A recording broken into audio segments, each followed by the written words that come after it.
Growing up Filipino, I often felt disconnected from my heritage, like I was watching my own culture from behind glass, unable to truly touch or understand it. There was a sense of longing, a quiet ache to belong, but I didn't know how to bridge the gap. The vibrant fiestas, the aroma of adobo on the table, the sound of Tagalog in the air, these were all around me, yet none of it truly resonated with me on a deeper level. I was present, but I felt like an outsider in my own community. I knew the names of our heroes, saw their faces in old photos, but their stories felt distant, like echoes from another world. Their courage and struggles seemed like legends, not something I could claim as my own. That all changed the day Wamba wandered into a small, unassuming gym and heard the sharp rhythmic crack of sticks colliding. It was a sound that demanded attention, pulling me in. It was my first encounter with Filipino Martial Arts, FMA. I watched, mesmerized, as students moved with purpose and intensity, their movements both beautiful and powerful. Watching the practitioners, I saw a dance of combat, fast, precise, and deeply Filipino. Each step, each strike was a blend of art and survival, a living expression of our culture. Suddenly, history wasn't just in books, it was alive in every movement, every clash of sticks.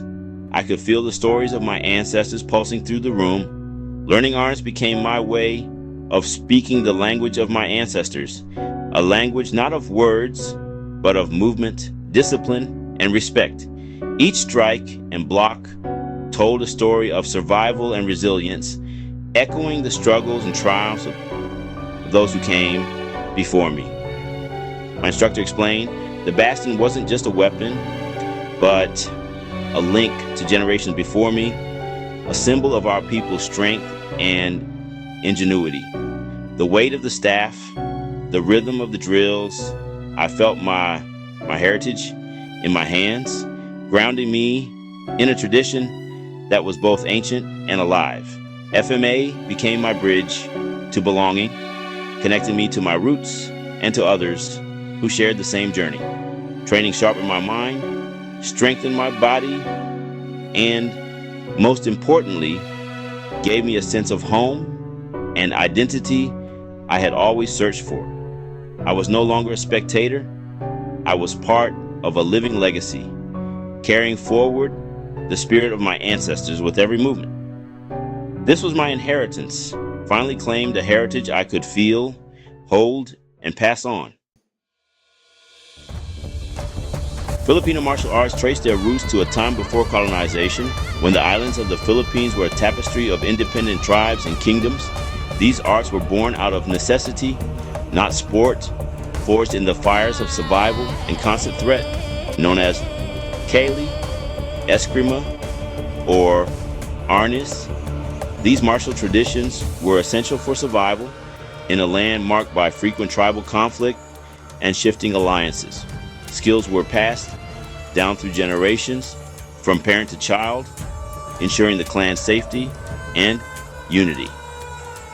Kali encompassed not just weapons and empty-hand combat, but also healing, woven seamlessly into daily life and community rituals. When Magellan arrived, he witnessed firsthand the effectiveness of these arts at the legendary Battle of Mactan, where Lapu-Lapu's warriors famously defeated the Spanish invaders. FMA was never primitive. It was a sophisticated, evolving system, a symbol of Filipino defiance and ingenuity. Techniques were preserved through ritual dances and ceremonies, embedding the art deeply in Filipino culture and tradition.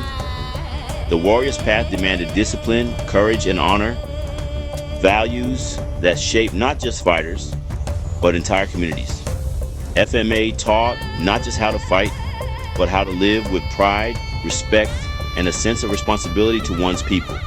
It became a cornerstone of Filipino identity, a living legacy that endured long before it was forced underground by foreign rule. The Philippines' thousands of islands shaped a diverse array of martial arts and weapons, each uniquely influenced by the land and sea that surround them. Each region developed its own styles. Coastal villages favored long blades for open spaces, while jungle communities relied on short swords and knives for close quarters combat in dense forests. The baston, or rattan stick, is iconic in training, but legendary blades like the Kris, Bolo, and Campilan form the true heart of Filipino martial arts, each with its own story and purpose. History left its mark. Centuries of trade brought new ideas and weapons, while Spanish colonization introduced fencing techniques that forever changed local fighting styles. Filipinos adapted, blending espada, idaga, sword, and dagger with native systems, creating a hybrid style that was both practical and innovative.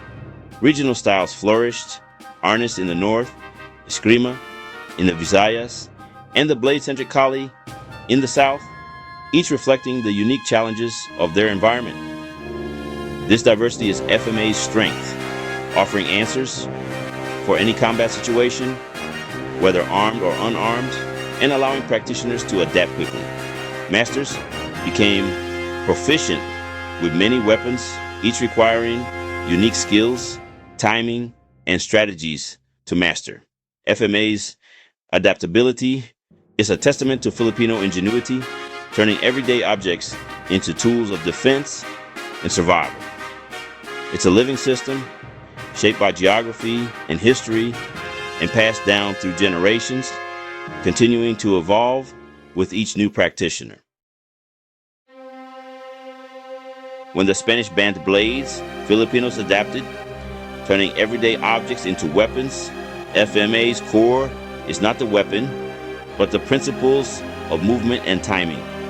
The rattan stick became a training tool, its use disguised as folk dance, the same techniques applied to sticks, blades, or even a pin.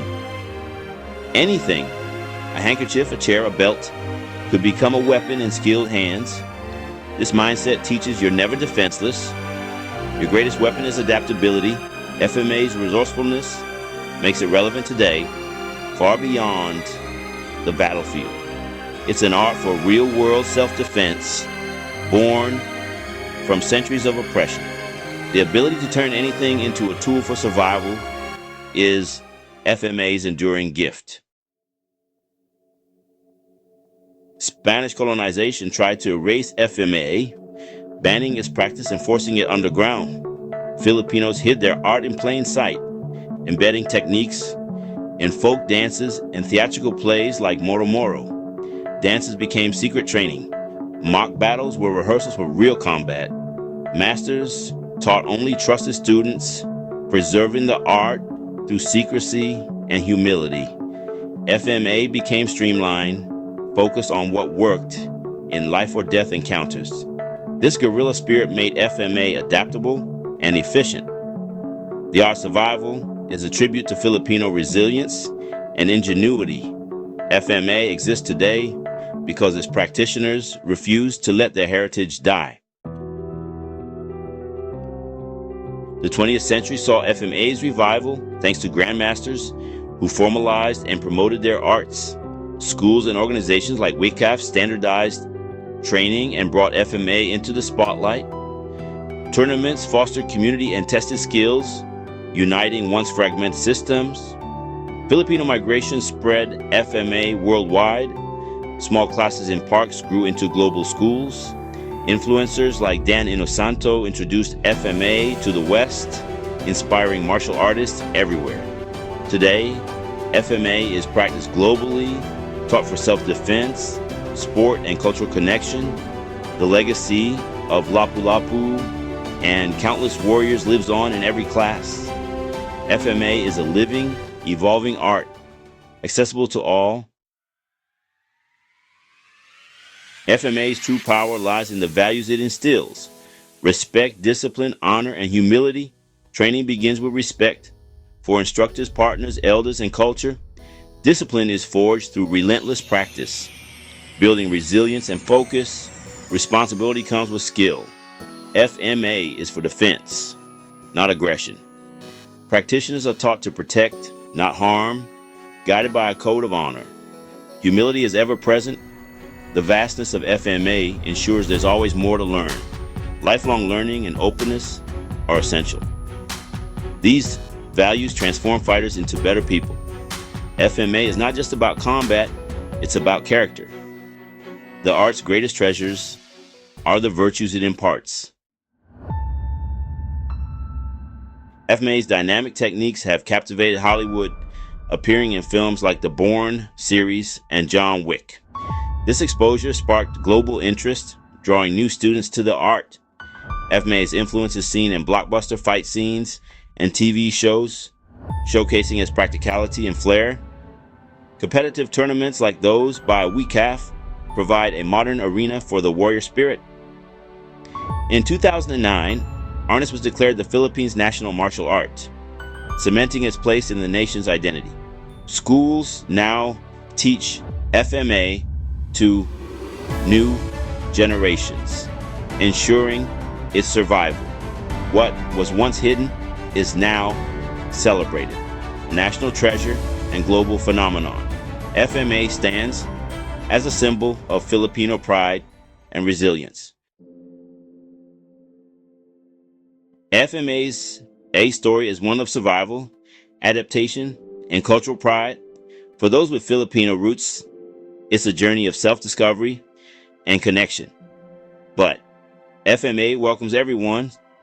Its principles and values are universal, whether for fitness, self-defense, or heritage. FMA offers something for all. Seek out a local school, watch a class, and feel the energy for yourself. Support organizations preserving these arts and immerse yourself in their history. By learning FMA, you help keep a legacy alive. The path of the warrior awaits. Take the first step. Thanks for watching. Please comment, like, share, and subscribe.